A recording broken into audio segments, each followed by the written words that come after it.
one and a two.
Wow.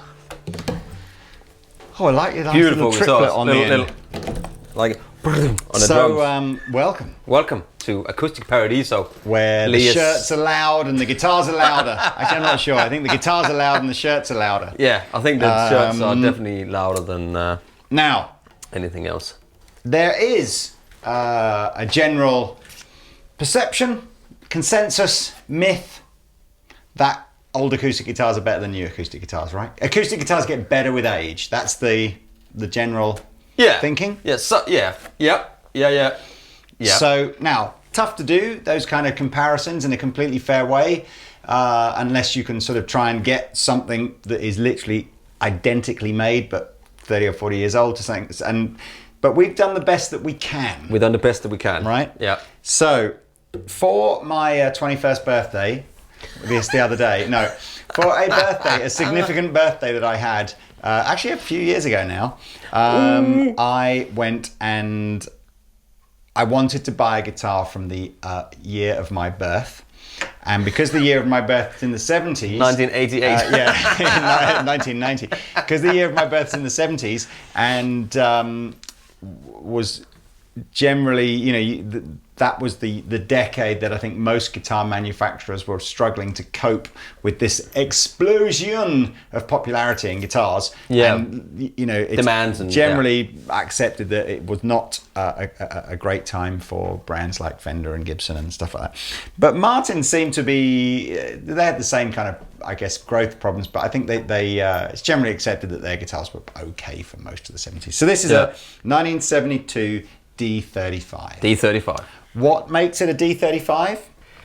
3-piece back! It's around about the time when Martin was struggling to source... so Brazilian Rosewood, apologies, by the time, is gone. Yeah. And big lumps of Indian Rosewood to make 2-piece backs from were harder to find. Yeah. So they did a 3-piece back so they could, you know, have different pieces of rosewood. Smaller pieces of wood on the back. But it's still solid spruce top, rosewood back and sides, albeit 3-piece, Indian Rosewood. Yeah. And so kind of similar to, I guess, a D28, but with a 3-piece back, right? And a little bit blingier. Yeah. Well, no, it's not. Not really any blingier. Not any blingier. The bracing was a bit different, but... So this is it. This is it. Now, I bought this unseen from an American dealer. Now, a few months after this guitar arrived, I was very fortunate in that Dave Dole, who is the service manager for the whole of Martin International. Legend. Yeah. Legend. Arguably one of the most knowledgeable Martin people ever.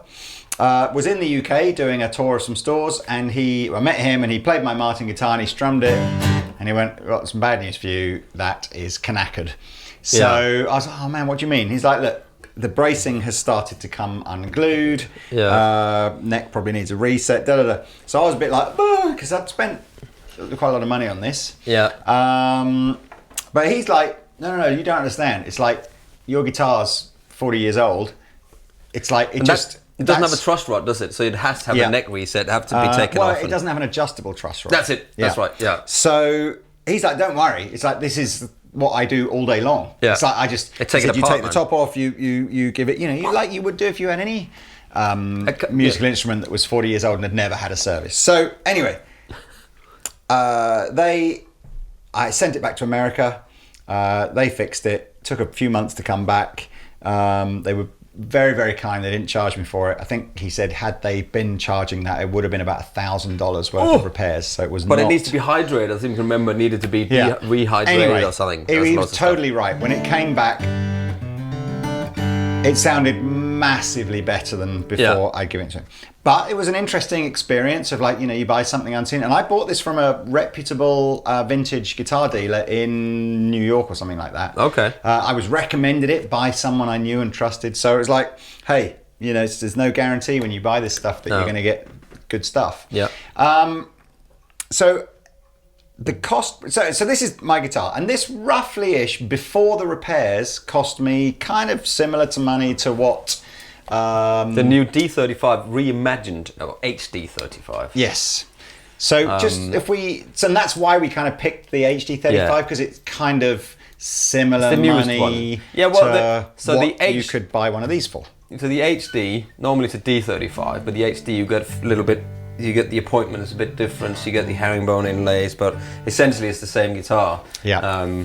It's got a forward shifted bracing inside. I believe it's scalloped, but it's got the 3-piece back. 3-piece sofa on the back. But it's got the slightly different inlays. Because there's the H, got a bit more stuff with it there. But again, you got the Grover tuners. Yeah. Which is the same. You see the headstock's changed slightly shape. Mine's got the slightly more curvy edges. They had that back in the 40s, well, but some 30s, they were a bit more rounded. But this is a brand spanking new guitar. Yeah. And it's $28.99. Yes. So that's the price of this guitar. That's an including VAT English pounds price. With a case. This came with a case, albeit not as nice as... my case was a 40-year-old, slightly battered case. It's the one that looks like a nostril. It's got mine's like the Hiscox, like the moulded plastic. Yeah, that's the same. Yeah. I think you get the same case with them now. Do you? Yeah. it looks like it's got 2 nostrils on the bottom of it. So it looks like a big nose. Beautiful guitars. Yeah. Rosewood back and size, ebony fretboard. So now they're using selected hardwoods for the necks. So it's changed a little bit like that. Okay. So I'm guessing mine will be a mahogany. Yours will probably be mahogany, yeah. I think that's just to, ebony, mahogany, everything is getting scarce, and so you just have to kind of use the best stuff. But same in that. No, you got these seams. Bigger? I think they're slightly big. No, some of them are larger. It's weird, isn't it? The 12th fret and upwards are smaller, and I'd never even really noticed that before. Yeah. But that's the same on yours, isn't it? But it's quite to see. And yours will probably have been the same colour as this when it started out, because Martin put this really thin layer of nitro lacquer on it, so it'll breathe. And if you leave that out, that's what's going to happen to it. It's just going to go darker and more lush. So let's do some strumming. Pete can probably lead this one, so that all the strumming is basically done by the same guitar player, picked up on the same mic and everything like that. But we'll comment on feel and sound. Yeah, because I haven't played that yet, and you haven't played this yet. Yeah, so and I restrung this the other day, so it's pretty new strings, as is this one. And I used the Martin coated strings. This is proudly strung with the authentic acoustic strings, so they are the same strings, I would imagine. Cool. Probably 12s on this, but here's our favourite chord in the entire universe, maybe G chord.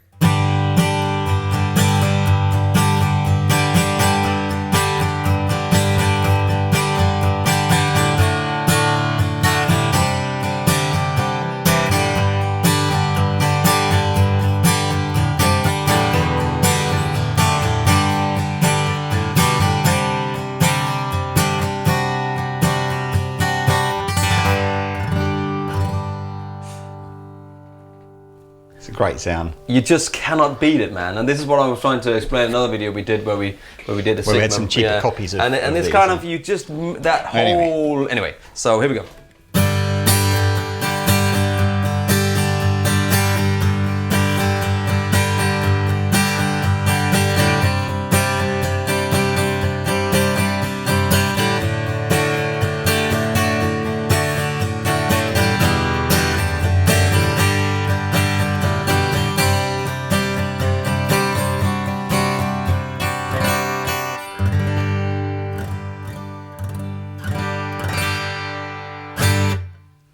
You know what? From where I'm sitting... For like half a second, I went, oh, I can tell the difference. And then literally after that half a second difference, I was like, I'm not sure I can Okay, anymore. well, okay. So, just off the bat, Yeah. what I'm feeling is this fretboard feels quite flatter than that one. For some reason, the neck has got a slight V on it. It's very different feeling back of the neck, isn't it? That's the modern oval shape. I just mean the satin finish is the same, but this used to be lacquered, but of course that's come down. But this is a slight V, and plus it'll be slim here, and then it goes up to a thicker down here. Where that one will. You know what it is? Like 40 years of that's DNA and sweat on the back of the neck. No, but this will have But that's way more open pore feeling. Yeah, because this is the satin finish back, but that's got a slight V on it. Now, okay. So, and then the other thing is that this feels like it's got more, it feels fuller and fatter in the sound.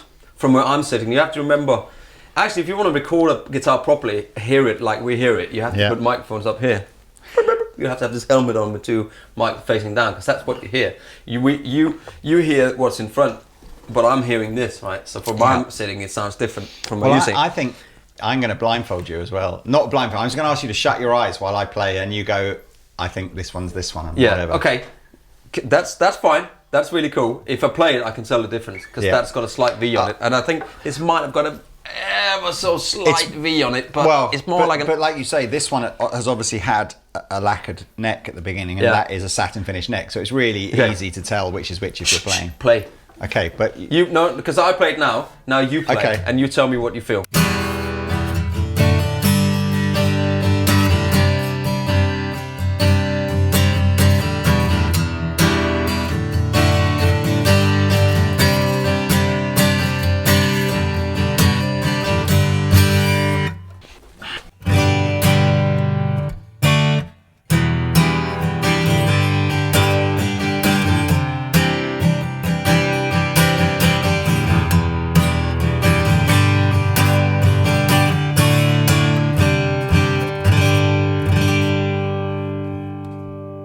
Much brighter. Brighter? Much brighter. Much brighter. Right? And it's not just a little bit brighter. Yeah. And this one's bassier. Yeah. You know, you got that weird thing where just like Fender Relic Strats just have a slightly more played in feel. Yeah. That's what it's that's got. Yeah, but it's a bit more sticky. Yeah. But let me just play something for you here now.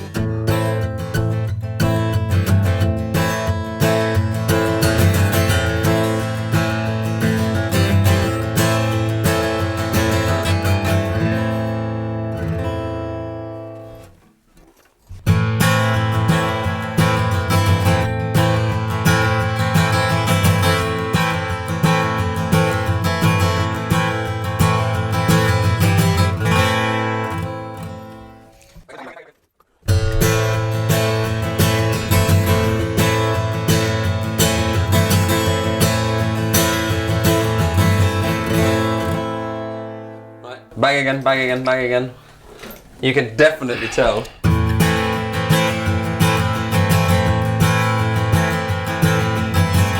I don't even have to do that. That's so much brighter. I'm starting to question whether or not they are. No, but are they the same? Are the same strings? These are definitely the Martin. Yeah, but these are the same. But I put the coated ones on. Yeah, these are the coated ones. They always put the lifespan strings on here. It's the same thing. It's the same string. So whether it's really interesting, isn't it? Because whether you then like that sound more than that sound, that's that depends on the player. They feel very similar actually. Do just play the A minor chord. Just play that A minor. Just go like bang bang bang bang bang.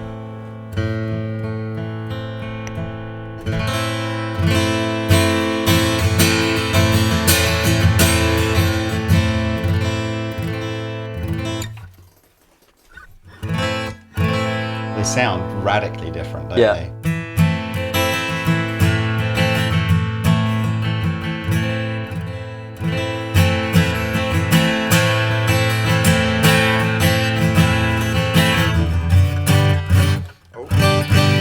I mean, I do think that one feels nicer to play. Yes, because it's got a played in finish. But I think you know, as Diane Buncher said, she said this is the worst it's ever going to sound. So it's actually fun to hear. Maybe this has just opened up with age. You know, you say that right now, that might just be that this has just gone. You know, it's just gone more.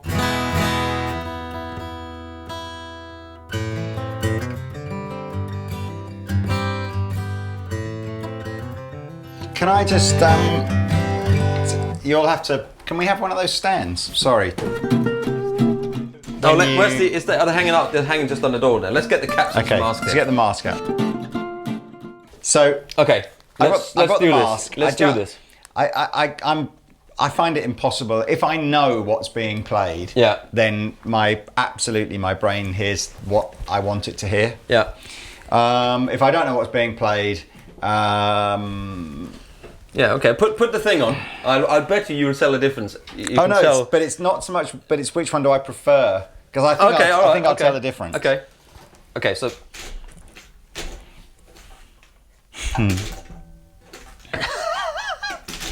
Don't ding mine, will you? So. Okay. Here we go.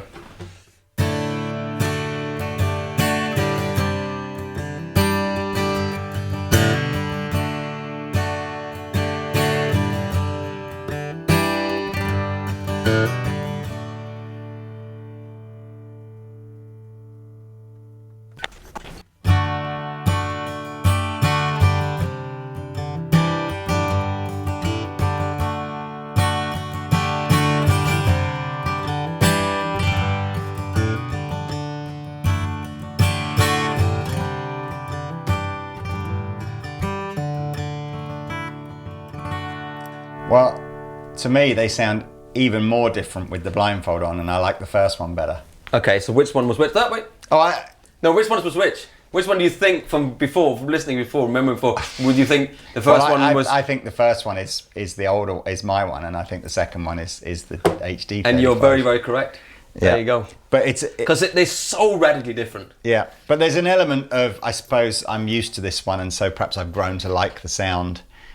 Just do the same.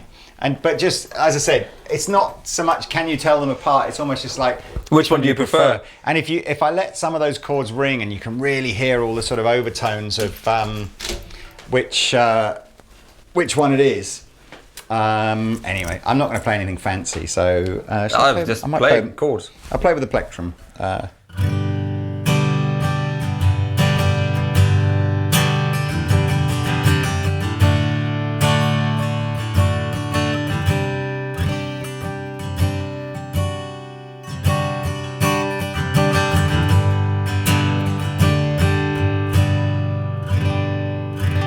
Well, that's the new one.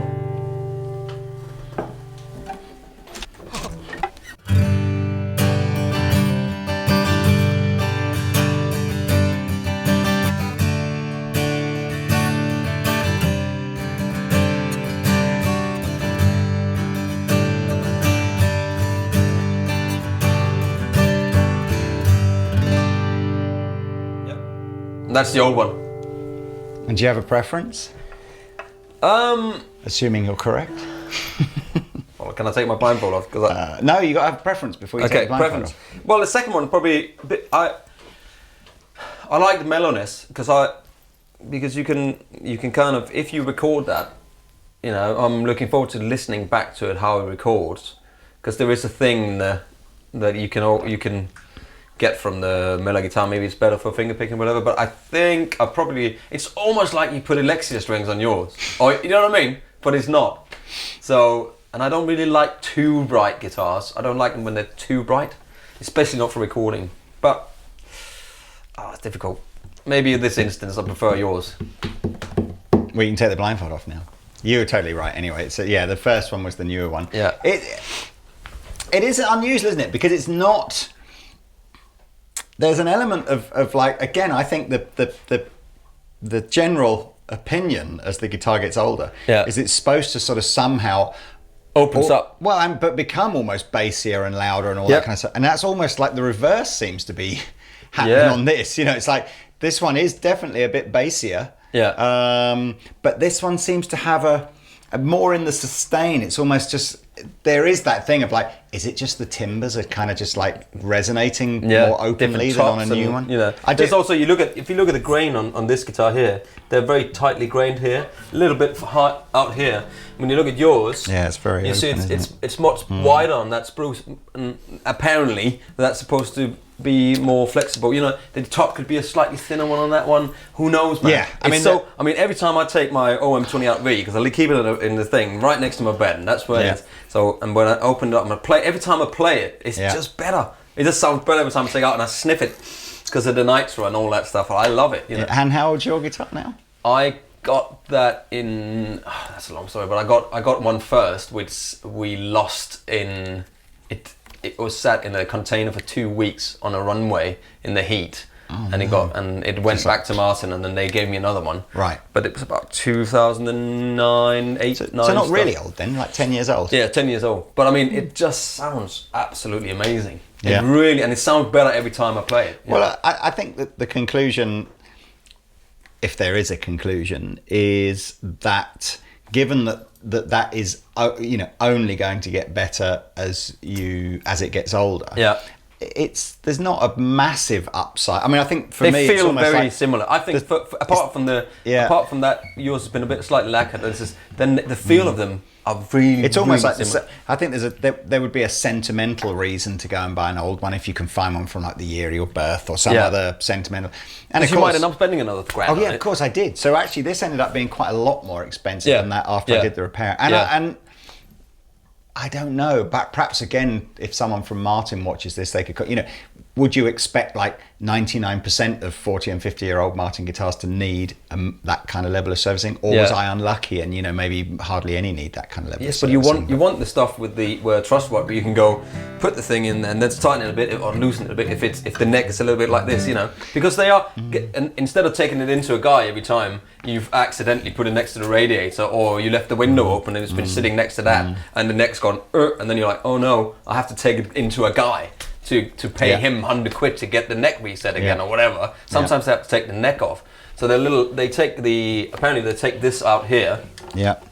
They take it out and put hot steam inside because it's glued. I've no idea. It's a dovetail neck joint. That's the only way they can take the neck off. Dave Dole said to me, it was like, oh yeah, we steam the top, we take the top off, and I'm like, how the hell do you just take the top off of a guitar that's bound and everything? It's like, but they know what they're doing, man. Serious job. And you wouldn't tell. You wouldn't tell that's been. Yeah, and certainly, the truss rod thing. For me personally, as this guitar stays in my office, I guess if I was at home, it would stay in my home. Yeah. And the humidity in my office from one year to the next varies like this much, So I'm not too worried about that kind of whole truss rod thing. But of course, if you're touring, or even just gigging and maybe periodically leave your guitar in your car overnight or something like that, 100% you want something with an adjustable truss rod. I mean, when I got mine out of the case, I mean the action was this high when it came back out of 2 weeks, and it was sitting in Singapore first for 2 weeks because we had loads of gigs cancelled. Singapore for a week in a container on the runway, and then he flew to South Africa and I sat there on the runway for a week. So it had like humidity and then it had to dry. You know? And I kid you not, it was that high, and the neck was shrunk in. So all the frets popping out. So the fretboard was still where it was, but so the neck shrunk and the whole body was just completely messed up. I mean, and they had to take it in, and it's 3 months repair. So they just bought me another one, and I don't know what happened to the other guitar, but but that was So it's not as it hasn't. I still have my favourite. There's definitely something about this. Yes, but there's sentimental values on it as well, But I mean, this is a great guitar. If you're looking for something great, that's gonna. It is interesting. Again, we've done these videos back to back, so it's much more in our mind. If you go and watch, we did a Sigma D18 and 0018. And Pete was trying to describe this idea that, basically this bit of the sound is kind of the same as a regular D18, but the Martin's got all this extra stuff over and above all what of the that stuff, and the harmonics in the when you're playing softly, and the harmonics and the overtones and the you can all of these got that. I'm a huge Martin fan. I always have been. It's been. It's just I love. Me too. I love the history of the brand. Yeah. And it's for me. It's like Fenders and Gibsons on the electrics, and it's Martins and Gibsons on acoustics. Yeah. It's the the OGs, isn't it? What's the word for that sentimental? There's loads of other modern brands that make great guitars, but there's nothing that quite makes me go like. Yeah. So there we go, man. Well, that was a very unscientific, very specific test of one new Martin versus one old Martin.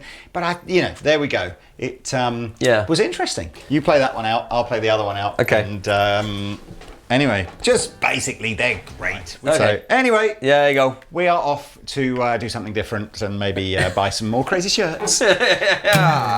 Bye. 1, 2, 3, 4.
Yeah. This comes with dust.